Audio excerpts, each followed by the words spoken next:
Taiwan ने एक और चीनी सिविलियन ड्रोन को मार गिराया। इससे पहले मंगलवार को भी ऐसी घटना सामने आई थी, जिसमें ताइवानी सेना ने ड्रोन पर गोलीबारी कर उसे भगा दिया। बताया गया है कि अमेरिका स्पीकर नैन्सी पेलोसी के जाने के बाद चीन का सैन्य अभ्यास बड़े पैमाने पर बढ़ गया है। ताइवान की सेना ने गुरुवार को कहा है कि उसने सीमा पर चीनी ड्रोन को मार गिराया है। रूस से भिड़ेंगे ताइवान के ड्रोन, ताइवान का रिवॉल्वर राजा करेगा चीन पर हमला। रिवॉल्वर 860 ड्रोन का किया जाएगा इस्तेमाल।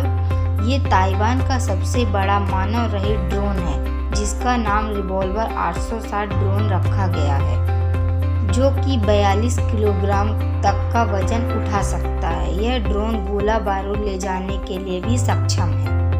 यह एक बार में 8 मोर्टार ले जा सकता है। इसकी ऑपरेटिंग क्षमता 20 किलोमीटर तक की रेंज में होती है। अब ताइवान के इस ड्रोन से चीन में आएगी तबाही, क्योंकि इसी तरह के घातक हथियारों का उपयोग करके यूक्रेन ने रूस के खिलाफ अपनी जंग को जारी रखा है। अब अगर चीन और ताइवान के बीच युद्ध हुआ तो ताइवान भी एक से बढ़कर एक हथियारों का उपयोग करके चीन को पछाड़ेगा। चीन और ताइवान के बीच बढ़ेगी तकरार। ताइवान ने चीन के 17 फाइटर जेट और 6 जंगी जहाज़ों को ट्रैक करने का किया दावा, क्योंकि ताइवान पर कभी भी हमला कर सकता है चीन, क्योंकि ताइवान की सीमा पर फिर से देखे गए चीन के लड़ाकू विमान। अब तक चीन के 51 लड़ाकू विमान और 6 जहाज दिखने का ताइवान ने किया दावा।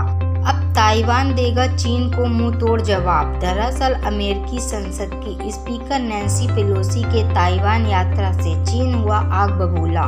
इसी वजह से चीन ताइवान पर लगातार हमला कर रहा है।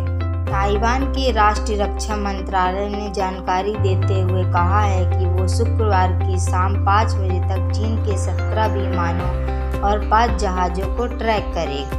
सेना ने बताया है कि 17 पीपुल्स लिबरेशन आर्मी एयरफोर्स के युद्धक विमानों में से 8 ने ताइवान जल डमरू मध्य के ऊपर मध्य रेखा को पार किया है। चीनी चाल पर ताइवान के ड्रोन की नज़र। ताइवान ने पहली बार चीनी सैनिकों को सिखाया सबक। गोलीबारी करके चीनी ड्रोन को भगाया। चीन पर चली गोली, ड्रैगन की बिगड़ी बोली। चीन और ताइवान के बीच मामला काफी गर्म है। ताइवान ने पहली बार चीन के ड्रोन पर गोलियां चला दी। ताइवान के इस तूफानी तेवर को देखकर चीन भी हैरान है। चीन का जासूसी ड्रोन ताइवान की जासूसी कर रहा था, जिस पर ताइवान के सैनिकों ने गोलियां बरसा दी। ताइवान अपनी पुलिस फोर्स को भी इस तरह तैयार कर रहा है। अगर चीन और ताइवान के बीच युद्ध होता है तो चीन की सेना ताइवान की राजधानी में नहीं पहुंच पाएगी।